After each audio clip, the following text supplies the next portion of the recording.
જો મિત્રો આખા ક્ષેત્રની અંદર આવા એરંડા હતા અને પછી આમાં આપણે રહી વાવી નાખી છે. જોઈ શકો છો આ પેકેટ છે અને આયરું આખા ખેતરની અંદર આપણે રહી વાવી નાખી છે. જોઈ શકો છો તમે. જય માતાજી મિત્રો, કેમ છો બધા? મજામાં દસો ને? આજે આપણે રાયડું વાવી નાખ્યું છે.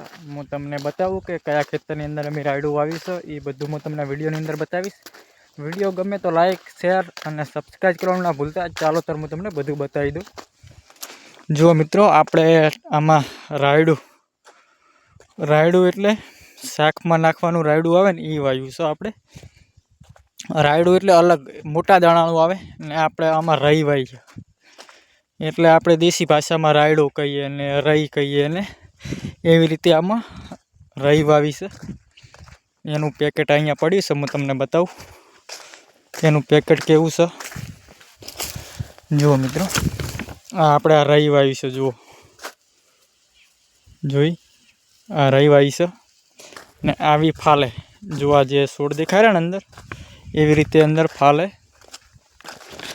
આમાં 2 કિલો ને ઉપર 500 ગ્રામ વાવેતર કર્યું છે. એટલે 2 કિલો ઉપર હતું થોડુંક રાયડું ને ડીએપી ખાતર પહેર્યું અંદર ભેગું. એટલે બધું થઈને 12 દાંતે અમે વાવેતર કર્યું ને આખા ક્ષેત્રમાં થઈને 1 થેલો ડીએપી પહેર્યું ને બીજું રાયડું હતું. એમ કરીને અંદર પહેર્યું છે ને ભેગી પાળી પણ નખાય છે. જુઓ, ભેગી પાળી નખાઈ ગઈ. હવે આપણે આમાં નેકું બનાવવાની બાકી રહી. એટલે ટેટકર આવશે એટલે આપણે આમાં નેકું નખાઈ જશે. જે આપણે વરહાળામાં પાણી નીકળતું હતું એ અહીંયા હતું. જુઓ, આમાં આપણે એરંડા વાવેલા હતા પહેલાં. એટલે આમાં એરંડા બળી ગયા એટલે અહીંયાથી પાણી નીકળતું. પછી આપણે આમાં વાવેતર કર્યું રાયનું વાવેતર કર્યું છે. આમાં અમે એરંડા વાવ્યા ને પછી અમે મહેનત બહુ કરી હતી એરંડાની અંદર. પણ એરંડા તોય રહ્યા નહીં, બળી ગયા ને. પણ અમે ફરીથી રઈનું વાવેતર કર્યું છે. આ રઈ કેળાની અંદર જબરદસ્ત ફાલ છે. એનો બહુ વિડીયો બનાવીશ, પણ તમે અત્યારે અમારી ચેનલને સબસ્ક્રાઈબ કરી નાખજો પહેલાં. પછી હીરો વિડીયો આવશે એનો કેવી રઈ થાય એ બધું હું તમને આ વિડીયોમાં બતાવીશ. જરાક જો આ રઈ છે. હવે આમાં પાણી વાળવાનું થશે. અત્યારે તો એમને વાવી નાખીશ. ઉગી જાય ને પછી આપણે અંદર પાણી વાળવાનું છે. અત્યારે થોડુંક કોરા ભેણું હતું એટલે આપણે વાવી નાખ્યું છે. એટલે ઉગી જાય ને પછી આપણે અંદર વાવેતર કરવાનું છે. ઓલું પાણી વાળવાનું છે. આમાં એરંડા બહુ મોટા મોટા હતા. પેલા દેખાય ને એવડા એરંડા હતા, પણ એરંડા ના રહ્યા, બળી ગયા. પછી અમે રઈ વાવી છે. જો આ 2 વીઘા ઉપર હશે, પણ અમે રઈનું વાવેતર કર્યું છે. હવે રઈ કેવી થાય છે તમે કોમેન્ટ કરજો. અમુક દિવાળી પછી વાવે ને અમે દિવાળી પહેલાં વાવી નાખ્યું. દિવાળીના 10 દિવસની વાર છે.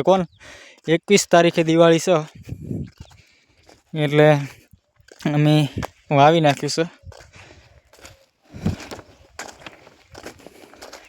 દિવાળી પછી વાવીએ તો શું થાય ખબર છે? અંદર મેલો આવી જાય, મચ્છી. એટલે જ્યાં મચ્છર આવે ને એ બહુ વેટાઈ જાય રહીને. એટલે આપણે જેટલું વહેલું વાવીએ ને એટલું સારામાં સારું. એટલે આપણને પણ ફાયદો થાય. જો આ વાયુ છે, આ બિયારણ કેવું છે કોમેન્ટ કરજો. જુઓ, આ બિયારણ છે, દેખાતું હોય છે તમને, અંદર નામ લખેલું છે. ને હવે આટલા એરંડા બચ્યા છે. વરહાળામાં પાણી ભરાઈ ગયું હતું ને ત્યારે આટલા એરંડા બચ્યા. બાકીના બધા આ બાજુ બધા આખા એરંડા જ હતા ને આપણે પછી બળી ગયા ને પછી આપણે અંદર કટર મારી દીધું હતું. ને નવીસરથી આમાં એરંડા પણ વાયા હતા. જે આટલો ખૂણો બાકી રહી જતો હતો એટલે હરખું કરી નાખ્યું બધું એક લેવર. આ જો આ એરંડા વાવી નાખ્યા છે. આ એ પણ ઉગી ગયા છે. હવે પાછળથી વાવ્યા છે પાહન. હવે કેવા થશે કોમેન્ટ કરજો. જો બાકીની બધી થેલીઓ અહીંયા પડી છે. જો આ રહી, આ બધા એરંડા હવે આ એરંડા હવે આમાંથી હવે કેટલા થશે હવે તો ખબર નહીં, પણ હવે આટલા એરંડા બચ્યા છે અને હવે આમાં પાણી વાળવાનું થશે. નેકું નાખી દીધી છે, પાળિયું બધું બનાવી નાખ્યું છે કમ્પ્લીટ.